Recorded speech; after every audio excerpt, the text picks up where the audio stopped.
If people are impeding your development, you sacrifice your relationship with them.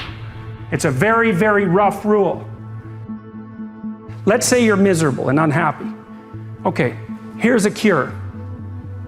Find what's valuable and let it go. So we could say, well, maybe it's a relationship that you have. Maybe it's a relationship with your parents, right? And the relationship is pathological, but you're locked into it, you value it, and no wonder, because it's a relationship with your parents. And you're suffering terribly because of it. Well, what do? Maybe you let it go. It's a sacrifice. And the idea is that, well, that'll clear the future for you. Well, very frequently when people are suffering terribly, not always, because sometimes you just suffer stupidly, blindly, and without recourse, you know. You get cancer and then you die. So we have no idea how to deal with that. But sometimes the reason that you're suffering is because you just won't let go of the thing that's biting you. And I've had clients like this. I can't stop communicating with my mother, who phones me 3 times a day, every day of my life, and never says anything that isn't unbelievably critical and demeaning. I can't let that go. That's not such a good idea. The funny thing too, often when people let something like that go, it goes away, sorts itself out, and then comes back. So they don't even end up losing it. But unless they're willing to let it go, to sacrifice it, they make no headway whatsoever.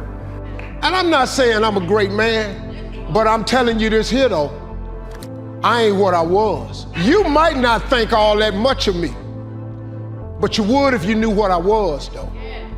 If you'd have saw me when I had a severe stuttering problem and I couldn't talk outside my house, you would think much of me if you saw me when I flunked out of school. I'm on my 3rd marriage. You would think a whole lot more of me if you knew me when I was living in that car for 3 years. Cause see, what he turned me into was something I never saw that I didn't think I'd ever be this. People come to me from everywhere. I meet with kings and queens. I was in Botswana with the president and the first lady of Botswana. Then I met the crown prince of Abu Dhabi. He came out of his chair at the race to come meet me. You know why he came to meet me? Just simply because of my gift. I make people laugh. It put me in the presence of great men. That's what my gift has done for me. That's what your gift will do for you. That scripture is talking about you. Look, man, identify that God-given gift and get to pursuing it. Maybe you here because you need to hear this here. Maybe you here because you need to dust off your dreams. Maybe you need to explore your imagination. Maybe you just need to identify your gift so you can quit tripping in your own life, trying to figure out what you can do. There was this statement, I think it was Pascal, he said, you know, all of man's problems arise because he cannot sit by himself in a room for 30 minutes alone. And it's very true. I always needed to be stimulated. And when the iPhone came along, boredom was dead. I would never be bored again. Even if I'm standing in line, I'm on my iPhone, and I thought it was great. And when I was a kid, I used to try and overclock my brain, be like, how many thoughts can I think at once? The answer is only one, but I would try to think multiple thoughts at once. And I was proud of that. I was proud that my brain was always running, this engine was always moving. And it's a disease. It's actually the road to misery. And now that I'm older, I realize you actually want to, again, rest your mind. You want to learn how to settle into your mind. And now I look forward to solitary confinement. You leave me alone for a day, it'll be like the happiest day I've had in a while. And that is a superpower that I think everybody can attain. The superpower of learning to be alone and enjoying it. Yeah. As much as you want people to agree and you want the people around you to be supporting your dreams and all, it's not going to be like that all the time. You got to do it alone.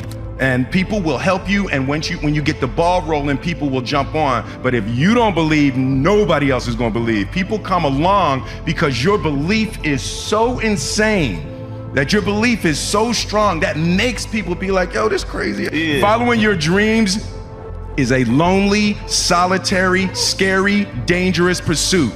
You can't wait for somebody to think you can do it. Because they don't think you can do nothing they can't do. It's a lonely, scary, dangerous pursuit, and you got to be willing to risk everything to become that seed of what you believe is in there. You got to be fearless. You got to be relentless. You have lots of reasons to be. God, there's reasons to be resentful about your existence. Everyone you know is going to die. You know, you too. And there's going to be a fair bit of pain along the way, and lots of it's going to be unfair. It's like, yeah, no wonder you're resentful. It's like act it out and see what happens. You make everything you're complaining about infinitely worse. There's this idea that hell is a bottomless pit, and that's because no matter how bad it is, some stupid son of a like you could figure out a way to make it a lot worse. So you think, well, what do you do about that? Well, you accept it. That's what life is like. It's suffering. That's what the religious people have always said. Life is suffering. Yes. Well, who wants to admit that? Well, just think about it. Well, so what do you do in the face of that suffering? Try to reduce it. Start with yourself. What good are you? Get yourself together for Christ's sake, so that when your father dies, you're not whining away in a corner, and you can help plan the funeral, and you can stand up solidly so that people can rely on you. That's better. Don't be a damn victim. Of course you're a victim. Put yourself together.